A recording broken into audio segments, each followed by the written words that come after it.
Yang kedua, tujuan penciptaan manusia. Agama Islam mengajarkan bahwa manusia diciptakan untuk beribadah kepada Allah dan menjadi khalifah di bumi. Sedangkan narasi Anunnaki menggambarkan manusia diciptakan untuk menjadi budak, para pekerja, dewa-dewa. Dan yang ketiga, sumber otoritas. Al-Quran dipercaya sebagai wahyu langsung dari Allah yang diturunkan kepada Nabi Muhammad SAW. Sedangkan kisah Anunnaki berasal dari mitologi dan kepercayaan manusia kuno yang mungkin sudah tercampur dengan berbagai unsur tahayul dan penyimpangan. Dari perspektif Islam, ada beberapa kemungkinan penjelasan terhadap fenomena yang dikisahkan dalam mitologi Anunnaki. Yang pertama, intervensi jin dan syaitan. Sangat mungkin bahwa apa yang digambarkan sebagai Anunnaki itu sebenarnya adalah jin ataupun syaitan yang menyesatkan manusia dengan menampakkan diri sebagai dewa-dewa dari langit. Mereka mungkin memberikan pengetahuan dan teknologi tertentu untuk mendapatkan penyembahan dan pengikut. Kedua, merupakan distorsi sejarah. Kisah-kisah tentang para nabi dan rasul yang diutus Allah mungkin telah mengalami distorsi seiring berjalannya waktu.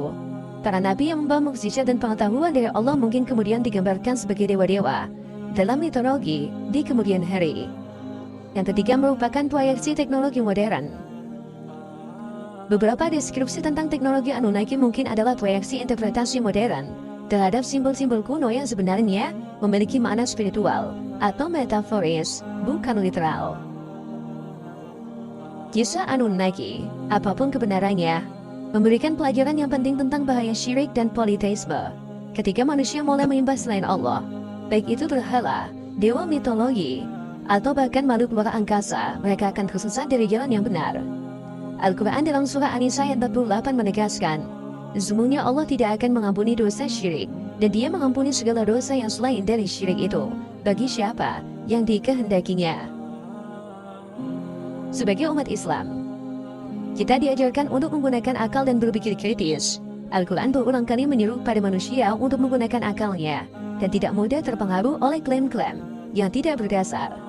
Dalam surah Al-Hujurat ayat 6 Allah berfirman, "Wahai orang-orang yang beriman, jika datang kepadamu orang fasik yang membawa satu berita, maka periksalah dengan teliti agar kamu tidak menimpakan suatu musibah pada suatu kaum tanpa mengetahui keadaan yang menyebabkan kamu menyesal atas perbuatanmu itu." Agama Islam mendorong umat untuk menuntut ilmu dan mengeksplorasi alam semesta.